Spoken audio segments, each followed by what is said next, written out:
Hi everyone, I'm Erika and welcome to Happy to See Me, the podcast that puts the spotlight on the overlooked and underestimated. And today I'm talking about the overlooked parts of the breast cancer experience with Kimiko Tobimatsu, the author of Kimiko Does Cancer. But first, I will talk about what I was happy to see this week. So this is actually something I was happy to see for a friend of mine. One of my friends has published her second book. And actually, in the story, I've learned that everybody who you've met before, and I'm not even kidding, everybody who you think you've met them when you were a kid or when you're a teenager or in school or years ago and you think you'll never see them again, everybody comes up again, and often it's for the better. So this is an old friend I have, Maggie Giles. We went to school together a long time ago. Well, yeah, it's probably about 15 years ago now. She and I were two peas in a pod when we were in school, and then after we graduated, life took us on our twists and turns and we weren't as in touch. We ended up getting back in touch last year. After I was on Survivor, I ended up having a keynote speaking job in her town. So we got together for dinner, caught up, and it was like nothing had changed. We were still the same gals who giggled and chatted every morning like we did when we were in school. And it was so nice to see that a connection like that can still persist. And what I learned about Maggie is that since school, she has become a published novelist. So her new novel, Twisted, has just come out. Twisted is like a mystery. There's some murder. There's some thrill to it. So I can't wait to check it out. And this is actually Maggie's second book. Her first book, The Things We Lost, is a book that I read last year. And there's mystery, suspense, and thrill in that one. Me personally, I think it's actually a great resort and beach read, so I think you should check that out. But congratulations to my friend Maggie on her second book. And again, this is just a word to everybody that those connections you have will always come back around. So what I am happy to see this week is my friend Maggie Giles' second book, Twisted. Speaking of authors, this episode I'm speaking to Kimiko Tobimatsu, the author of Kimiko Does Cancer. It is this graphic memoir that talks about the not so fun parts of being diagnosed with breast cancer. So Kimiko was diagnosed with breast cancer at the age of 25, and she talks about what it's like navigating that experience as a queer, mixed-race woman. In the book, she talks about managing her career and her social relationships while becoming part of the cancer community, and she takes a critical look at the mainstream cancer narrative about overcoming adversity and learning things about cancer that have made you a better person. In our interview, she opens up about the cancer journey, including how queerness and gender identity impact the cancer experience. Plus, we talk about the awkward and uncomfortable parts of having cancer, including what it's like telling other people about your health. I got so much out of this conversation, and I want to thank Kimiko for being so vulnerable with me. So without further ado, this is Kimiko Tobimatsu. I hope you enjoy it. I'm so happy that I was introduced to your book. So fun fact, it was actually a listener's request that I spoke to you. So thank you to the listeners for exposing me to this. And I'm so happy that because of that, we get to meet. No, that's fantastic. I'm glad that, there's someone listening out there who wanted us to have a conversation.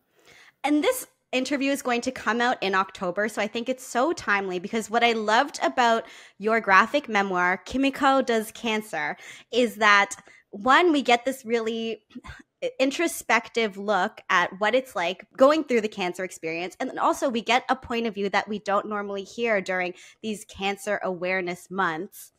So I want to start with something that was early on in your book that really stood out to me. You said that you began to stop trusting your body. So what was your relationship with your body like before? And then how did that change as you were getting diagnosed with breast cancer? I mean, I got diagnosed when I was 25. So I feel like probably common for a lot of 25-year-olds, you feel a little bit invincible, right? I'd had sports injuries, the odd parasite, as women often do, body issues, like, the par for the course. But, I certainly trusted my body a lot more. And then to learn, there had been this cancer brewing in my body for who knows how long, it definitely threw things off. I wasn't, suddenly it felt like, okay, there could be more going on here than I assumed. And so it did change my relationship to my body. And then since, with the treatment and everything else, it has also meant getting used to a new body. And so, it's definitely been an evolution, I think, from, what was, 8 years ago now.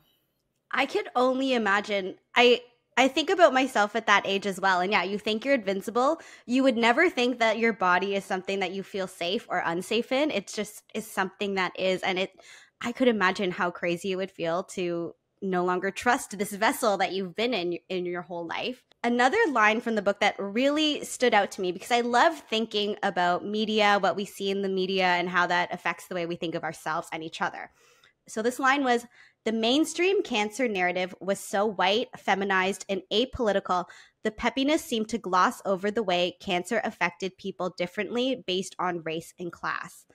So especially in a month like October, when people are only paying attention to the mainstream cancer narrative, what are they missing? I think the main images, and it's starting to change, but we see a lot of presumably straight white women who are, running for the cure or, doing different fundraising efforts. And of course, that is an existing demographic of folks who get breast cancer, but it's much broader than that. And I think, as with any kind of media representation, if you don't get to see yourself reflected in representations that are out there, then it impacts what type of care, in this case, cancer care, that you're going to receive. I want to know, if I go to that cancer support network or see this medical professional, that they're going to be considering the issues that affect me. And we see there's more studies in the United States, but for example, Black women in the States, they tend to be diagnosed at later stages. They tend to have higher mortality rates. And, we can't, of course, draw direct linkages, but I think when we only see certain demographics as sort of the face of cancer, it also affects, who people think are getting cancer, and whether the doctors doing the diagnoses or the patients themselves might think, oh, this is not, kind of downplay, the concerns. And also in terms of the types of support networks out there. So, if we're thinking about traditional ideas of femininity, wigs, post-chemo types of makeup, prosthetics, reconstruction, all of that. These are all totally valid, but I think they just get disproportionate attention because we're focusing more on this one demographic. There is that one section in the book that I found to feel so lonely, and it was when you were talking about how, since you were mixed race and you're queer, you are now the test subject that's supposed to add diversity to all of the testing. And it's like, yay, that's great. But it's also, man, that must feel so isolating that you are the one that has to represent, all of these groups of people within this huge group of people who have had cancer. I imagine you've probably been in a similar before. Yeah, not at the scale of cancer, but being in the corporate photo shoots where it's supposed to show the diversity. I'm like, I don't get called for the other corporate photo shoots, but I know why I'm here. You're the splash of color. Yeah, exactly. And actually, when I had posted on Instagram that I will be interviewing you today, I had another friend reach out to me. She's a Black woman. She was diagnosed with cancer a few years ago, and she said, "Thank you so much. I'm going to look at this book, because when I was diagnosed, I couldn't find a single thing to look at that was a Black woman or a woman of color, anyone like me." So thank you so much for bringing this story to light. In the book, you also talk about freezing your eggs and fertility. And there are so many other parts of the experience of cancer that they affect people differently depending on if they're queer and depending on their gender identity. So how does queerness and gender identity affect the cancer experience? We'll go there in 1 second. Yes. I also just want to recommend to your listener Audre Lorde's Cancer Journals. It was from the 80s. So of course there's aspects that are outdated, but Lorde really, talked about her experiences as a queer Black woman going through breast cancer and all the different messages that she was getting. And it's heartbreaking and also very helpful read. So I always recommend Lorde's book for people who are looking for other types of stories on cancer. Okay, we'll link that in the show notes. Thank you for sharing that, Reco. Queerness and cancer. It's always going to depend on the type of cancer and the person and their, gender expression and all the rest. I think, reproductive cancers and breast cancers tend to intersect perhaps a bit more than others because of the connections that we draw in society around feminine presentations. So breasts, of course, are seen as, a symbol of femininity. And so when we talk about, what does a lumpectomy or a mastectomy, chemo treatment, what is the impact then on your femininity? It maybe resonates in a different way for folks. I think the way queerness comes into this is that our relationship might be different to our breasts, or if you're gender nonconforming, you might not feel some huge loss based on a change to how your chest is going to look. And so for myself, there was a discussion around whether I would need a mastectomy. In the end, I didn't have to go that way. But my oncologist was so quick to say, but don't worry, we'll get reconstruction. And, it's kind of in the same breath. And in my head, I was thinking, well, actually, maybe I would lean into not having breasts. Like that doesn't sound, of course, it's a medically invasive, but the fact of getting my breast removed didn't maybe trigger in me the same type of alarm that in other folks it might. And so I think it's just important for our, care providers to be aware of, different relationships to gender presentation and how that affects what treatment you might want to pursue. That was such an eye-opening moment of the book, seeing, your conversation about breast reconstruction. And for many people I know who their gender identity is more fluid, how are they supposed to know whether or not what size breast they want, if they want breasts? It's such an uncomfortable thing to grapple with. And do you think that now, for example, the oncologist who said to you in the same breath that you could still do breast reconstructive surgery, oh my gosh, I can't speak. Do you think that this person would still respond to you in the same way today? Like, do you think there's been progress there? Of course, I want to hope that there's been progress. And I know, there's a lot more organizations like Queer and Cancer. There's different groups within hospitals that are, doing work on this. I just don't know, the level to which it's now infiltrated, one-to-one care relationships. But I think, the more that we have these conversations, of course, we can only get better. Oh, yeah. We have to keep talking about it and hope. Over the last few years, I feel that conversations about gender identity have been more open. So I'm hopeful that it starts to make its way into hospitals and into practitioner and patient care. And we don't face this backlash that we're seeing in schools, right? Where oh my God. It's like we make progress and then, the far right rears its head. I know. I could go on this whole rant about how sometimes I think that the world is flopping because I'm like, aren't we going further and aren't we making progress? But then we're fighting over the basics of something like this. But, we could have a whole other podcast where we go on a rant about that. Trust me.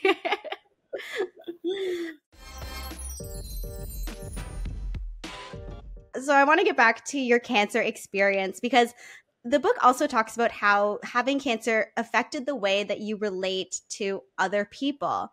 So first, I want to ask about the group that you called, quote unquote, the others, aka the other cancer patients. Did you have expectations about what it was going to be like when you met them? And then what was it actually like when you became part of this community of cancer patients? Yeah, I'd never done maybe once, but I had very limited experience with group therapy before. And I think, we see it presented in TV shows and whatnot. So I had maybe a stereotypical idea of what it was like. But But in any scenario, you're meeting this group of people that you don't know, and you're about to talk about intimate things. Like, I was definitely nervous to go. I had found one that was for young folks specifically in their 20s and 30s, and then another that was for lesbian identified folks. I wasn't sure what I was going to walk into, and meeting a whole group of people can be, I get nervous anyways in normal circumstances, let alone we're going there to talk about our feelings, terror. So yeah, I mean, I felt nervous about it. I think getting there, it was useful to have that space where we could talk about what we were going through, and we didn't need to manage reactions in the same way as, with our family or friends, where they, my family and friends were having their own big reactions to, witnessing me go through this difficult experience. So to get to be somewhere where you're sort of outside of that was very helpful. I think the other reality, though, is we're connecting about this one experience. And, generally my friends, I connect about a whole variety of things, and maybe we have similar values and that sort of thing. And of course, there's no guarantee that when you go into a group therapy sort of setting, because it's about our cancer experience, and inevitably other things come up, politics, approaches to illness, that sort of thing, where we might differ. And sometimes that felt like a hard space, because you're trying to go somewhere to feel like you are, getting supported. And then you get other reminders that, of course, we are different in many other ways, and that's life. But it also meant that as useful it was for a period, I then felt like, okay, now I need to move outside of that sort of support network. And there are, some folks that I met there that I remain in touch with. And I think that's a beautiful thing, where you can sort of take what continues to be helpful and then move, through what is maybe less helpful anymore. It's similar to any other group, right? Where you're going to agree with some things and you're going to connect on some things, but not the others. It just sucks that this is such a big part of your life, and it's such a hard experience to really process that, yeah, you're going to be in a situation where you might get along with people and you might not get along with people, but that's who you have at that moment. On the flip side, what was it like then with your friends? Because it looks like being able to socialize, it was something that was positive for you, but then it was something that seemed like it was so isolating. So what was it like? Yeah, I mean, I think before cancer, I tended to be fairly, with a lot of people, I was maybe more closed in terms of sharing my feelings. And certainly my mother would always say she would love to have me disclose a lot more to her than I do. And so this kind of cancer experience, I mean, my initial reaction was, lean heavily on a few people, but don't share so much with other broader friends, which I think everybody, you have to make that own call around how private do you want to be? And, you're entitled to the space you need to process.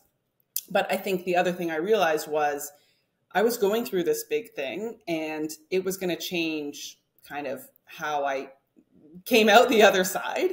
And so if I wanted to continue to have close relationships with people, I needed to let them in, because otherwise the gap would just grow larger and larger. So I worked at that. I kind of threw a 1-year cancerversary and invited people to sort of talk about it with me, because I think the other thing that's common, and certainly I've done this as well, is someone goes through a hard thing. You don't know if they want to talk about it, right? Someone loses a family member. Do you bring it up? Do you not bring it up?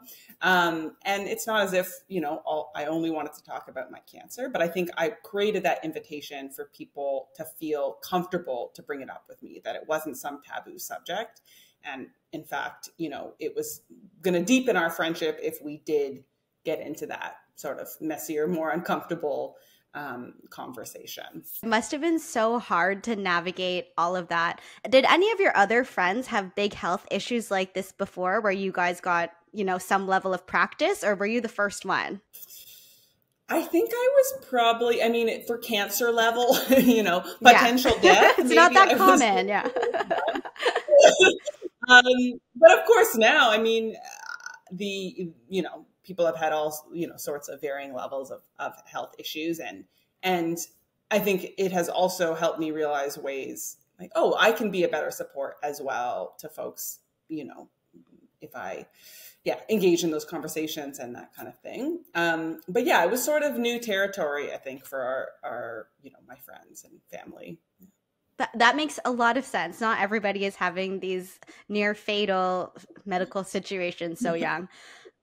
What was it like then when you're meeting new people? Because I imagine you're not going to open the conversation with, hey, so I have breast cancer. But as you start to get to know somebody, how do you explain to them where your health is at?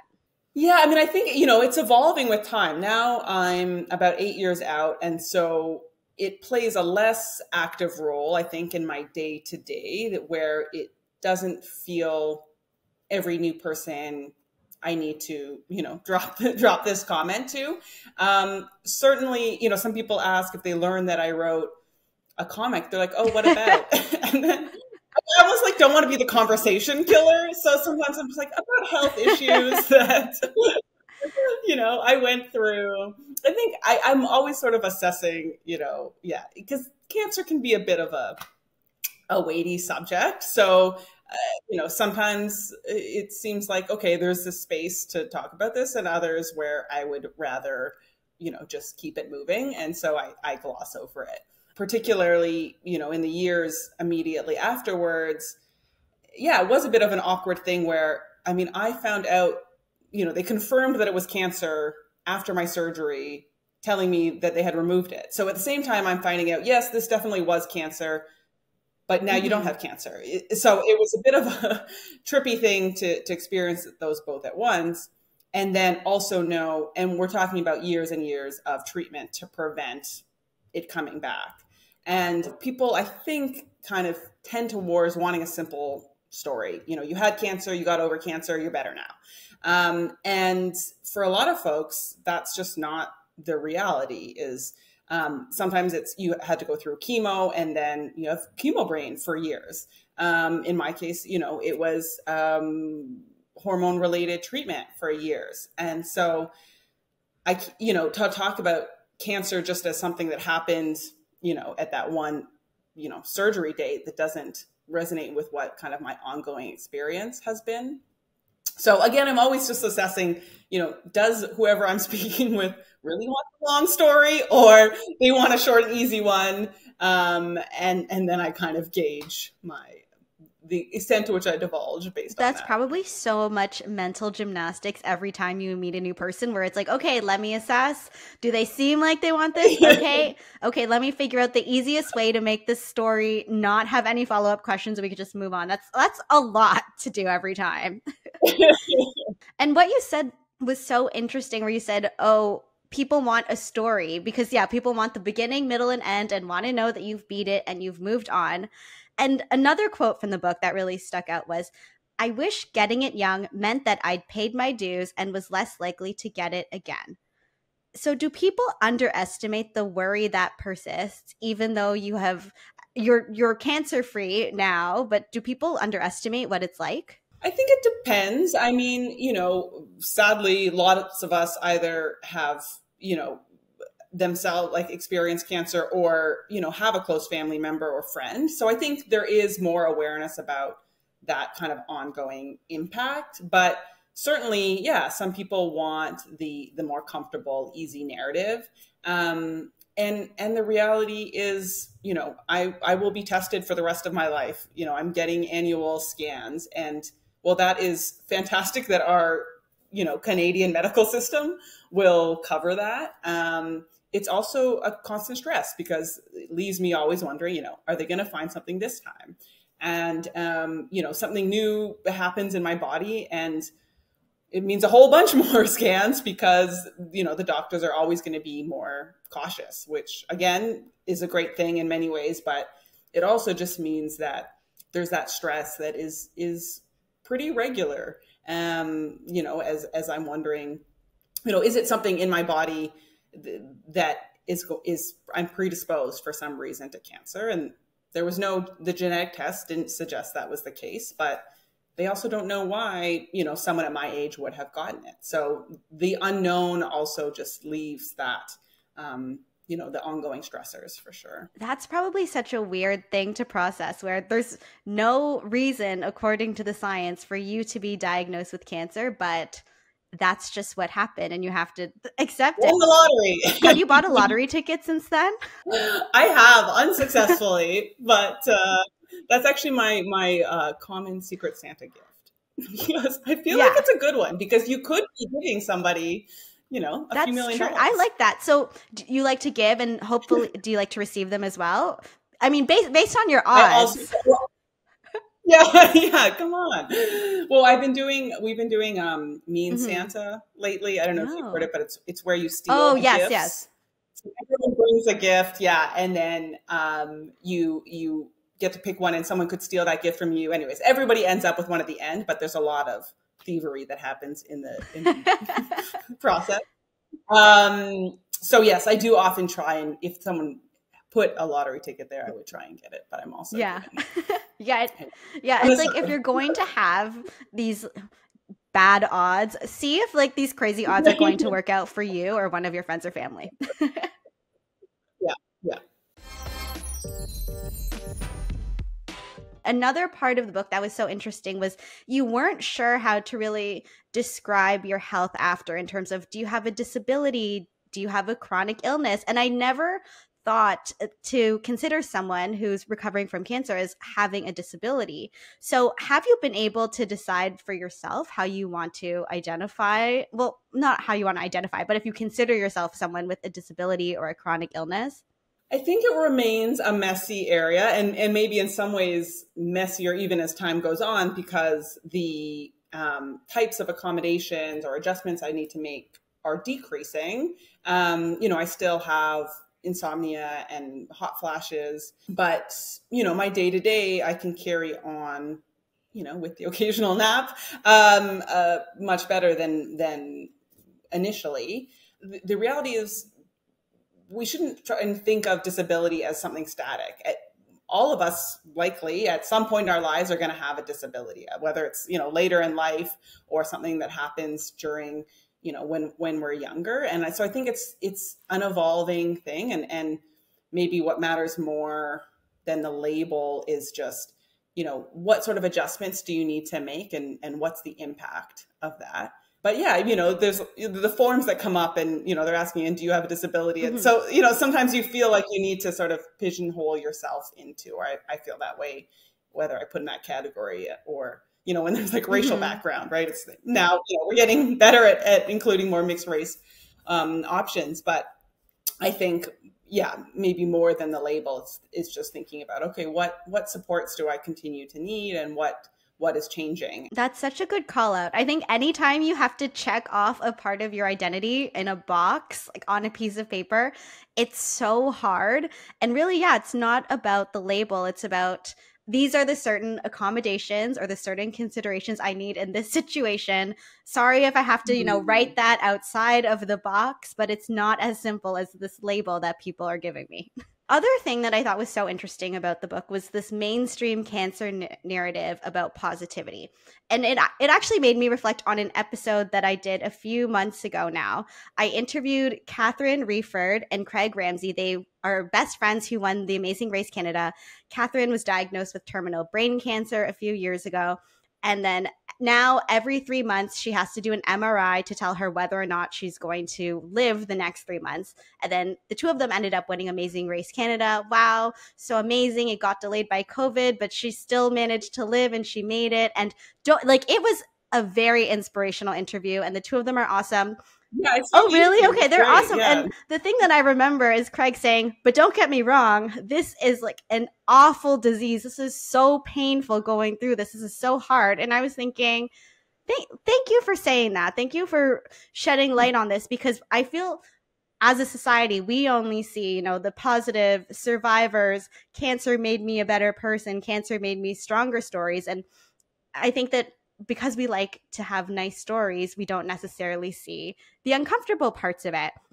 And then in your book, towards the end, you were talking about how you don't really subscribe to the whole cancer made me a better person narrative. So Why doesn't this resonate with you? And what do you take from your cancer experience instead? Small questions. I know. Yeah. Just like casual Tuesday afternoon questions. Yeah. I mean, I think, I've always wrestled with the positivity that, there's always a silver lining sort of messaging around cancer. But, I mean, on the one hand, yes, of course, we should learn from any experience that we go through. And often we do learn a lot from the difficult ones. But I think there can just be this tendency to move directly from that hard bit to now we're in the positive side of it. And that doesn't reflect a lot of people's reality, like your guest who every 3 months, she's going to have to get a scan. Like that's an awful experience, to have just as part of your regular life, always wondering what's going to come up. And so similarly, we talked about with chemo or with different types of treatment options where there's going to be an ongoing medical impact. And yes, I have, learned from this experience. I think I'm more in touch with myself. I'm more boundaried than I was before. But, I'd also rather not have had cancer and rather not continue to have hot flashes and those kinds of ongoing symptoms. So, it's not about, suggesting that people, aren't coming out better, out of these, health scares and realities. But let's just make sure that we're also paying attention. What are they saying about what they're continuing to experience and then the negative impacts and, just give equal attention to those two sides of it. Definitely. It's not just wow, we beat it, we conquered adversity, but yeah, there's shitty things and it's okay to accept the shitty things. I think it also, ties into the focus we put on finding a cure. Right? Is we want cure, the simple answer, it's all done. But, who knows? Hopefully we'll get there, but who knows if and when that will happen. And prevention is just as important, but it gets a whole lot less attention because it's a messier story, right? It requires looking at the powers that be in our society, the pharmaceutical industries, cosmetic industry, the way we produce our food, and wondering whether those things are contributing to why people are getting cancer.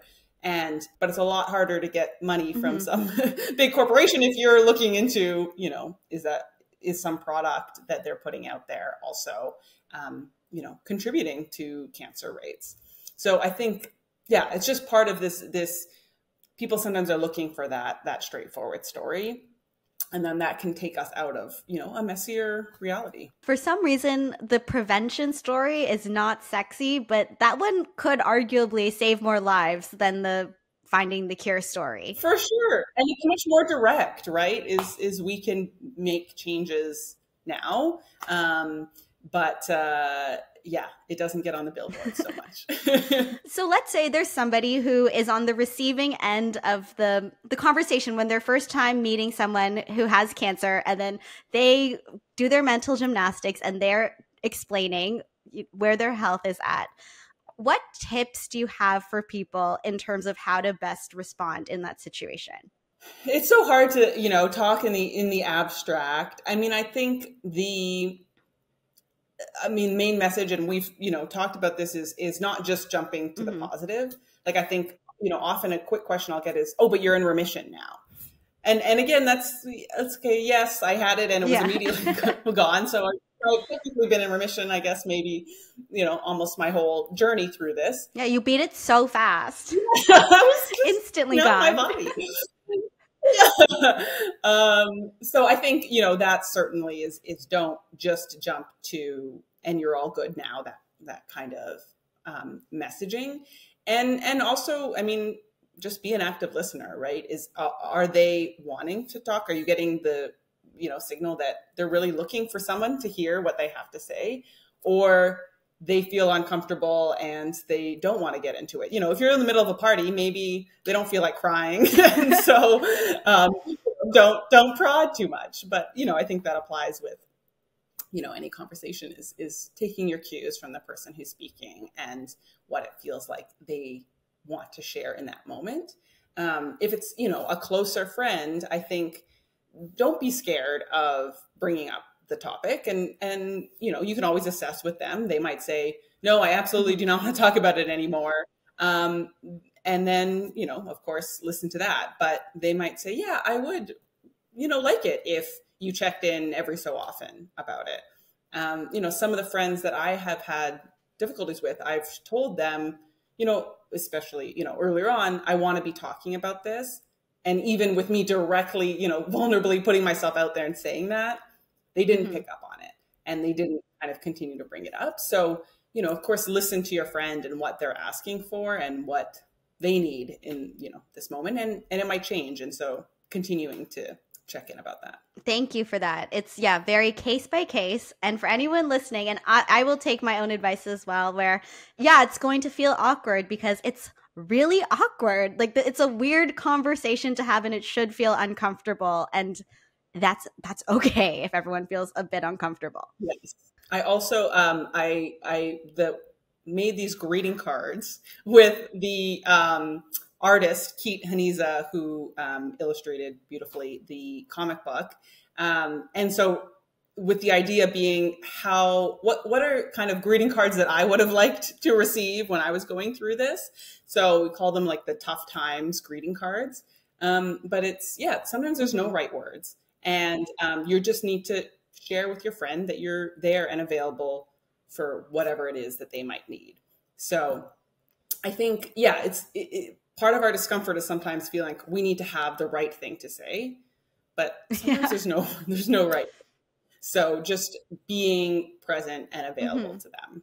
That's true. As long as it's coming from a genuine place, like you can't fuck it up that badly, right?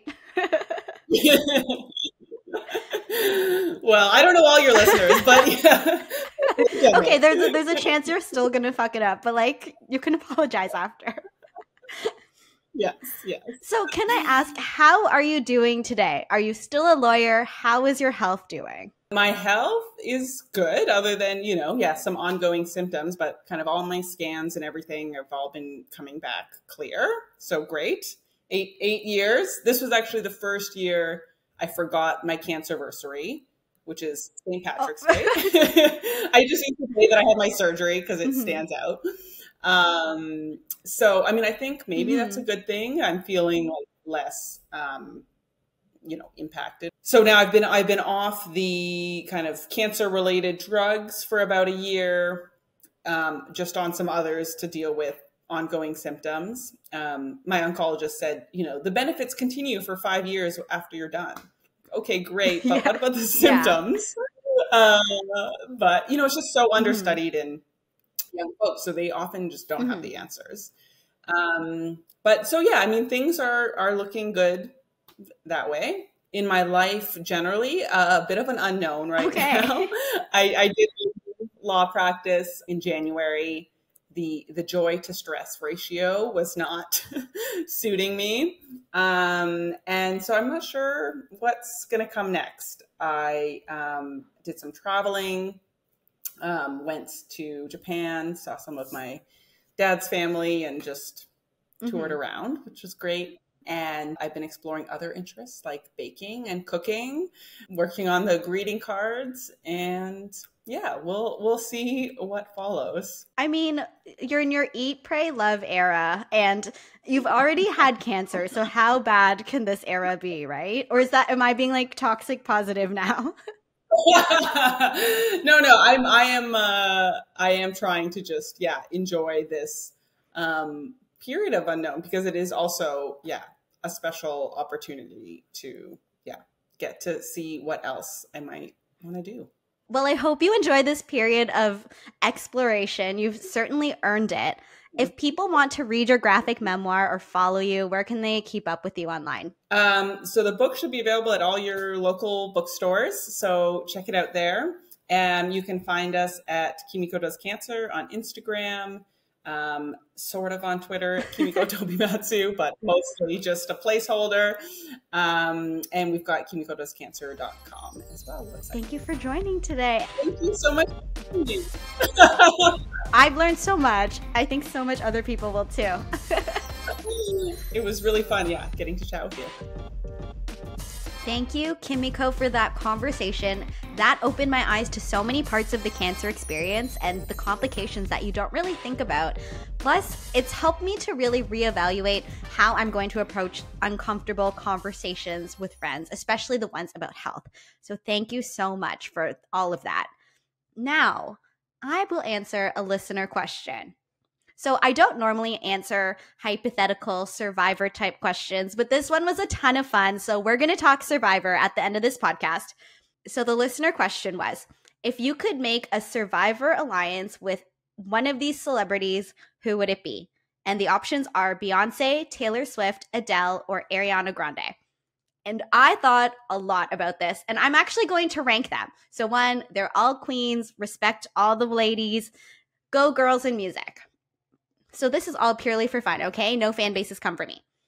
Number 4, so the least likely to be in an alliance for me is, I'm sorry, Taylor Swift. And this is because everything that Taylor does is so overtly filled with strategy. And I mean, every big pop star has strategy baked into everything they do. I think that with Taylor, it's so clear how smart and how strategic a lot of her decisions are. And plus, I think she's the type who wants us to know that she's being smart and strategic with her decisions.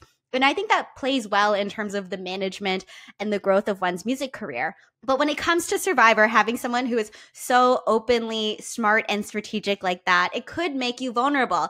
It could mean that this ally could then turn around and vote you out. It could mean that they could play too hard and then get themselves knocked out. It could mean that in an attempt to weaken this person, the other competitors might want to knock you out. So I just think having Taylor Swift as an ally would leave me too vulnerable in the game. So unfortunately, she is number 4. Again, Swifties don't come for me. Number 3, I would say number 3 for me would be Ariana Grande. I think great sense of humor. She'd be fun. She'd probably do well socially. But as we've seen this year, she's gotten into some mess in terms of her relationship, the stuff with the SpongeBob guy. And I think that on Survivor, she could potentially be an ally that you work with in terms of a vote or two. You could work together to get, a plan in motion and a plan carried through. And I think that she would be fun to have around camp. But I think that just based on, what we've been seeing this year, in terms of the ally, the ride or die, I think that there's the potential that, something could slip through the cracks, something could get a bit messy. So again, you're leaving yourself a bit vulnerable. But again, love Ariana. I've seen her in concerts. Arianators, do not come for me. Between number 1 and number 2, this was hard. But I would say in terms of number 2, it would be Beyonce. Now, I love Beyonce. I have been a Beyonce fan since Destiny's Child. I had Destiny's Child posters up on my wall. And the thing with Beyonce, I think that she's clearly so smart, but she's not in your face about it. With someone like Beyonce, she just knows who she is. She knows that all of the work she does is killer. So she's not, trying to get into your face about it. So I think she would be a really smart and strategic ally. She strikes me as someone who would be super loyal as well. So I would also love the opportunity to sit down and strategize with Beyonce and get insight into, what's going on in her mind and how she plots out plans. The problem is, I think the end game with Beyonce would be really difficult. Number 1, Beyonce obviously has so many things thought out, steps ahead of everybody else. So I think she's probably already thought about how to eliminate me as we get to the end game before I could even imagine what she would do. And I think if I'm ever unlucky enough to sit in the finals beside Beyonce, I just don't know how I could beat her. In fact, I think the biggest obstacle when it comes to having Beyonce as an alliance is how do you beat Beyonce? How do you get rid of her? Like, I just cannot imagine a situation in which one eliminates Beyonce.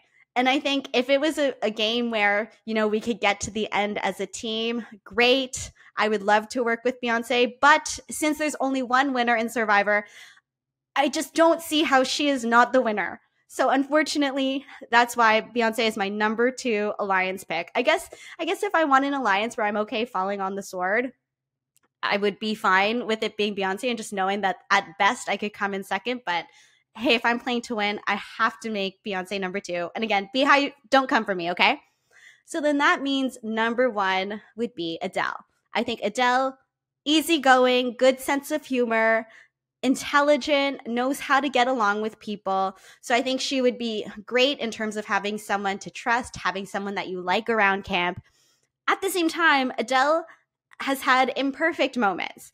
And then because of that, I just think that Adele would be someone who would be great to partner with and to work with. But then I would still figure out how you can get rid of Adele during the end game. And again, no disrespect to Adele. That means that she's like an amazing, smart competitor who you want to have with you. But I think that there could be a way, whether it's in the final, whether it's in the top 4 or top 5, you can figure out a way to get rid of her. So I mean, I'm a fan of her. I've cried to her albums a lot in my day. And yeah, I think if I had to choose my number 1 alliance member for Survivor out of everybody, it would be Adele. And again, this is just for fun. This is just fantasy, okay? No fan bases come for me, but that's what I would choose. So thank you so much for that question. It's rare that I talk about these Survivor-related hypothetical things, but that one was a lot of fun. So if any listeners have any questions, feel free to add them to the comments or DM me at the podcast Instagram account, which is at happytoseemepod. Thank you so much again for spending some time with me this week. If you haven't already, please subscribe, rate, and review the podcast wherever you get your podcasts. Plus, you can follow us on YouTube. It's at Happy to See Me Pod on YouTube and at Happy to See Me Pod on Instagram. So thank you so much, and I will be happy to see you next week.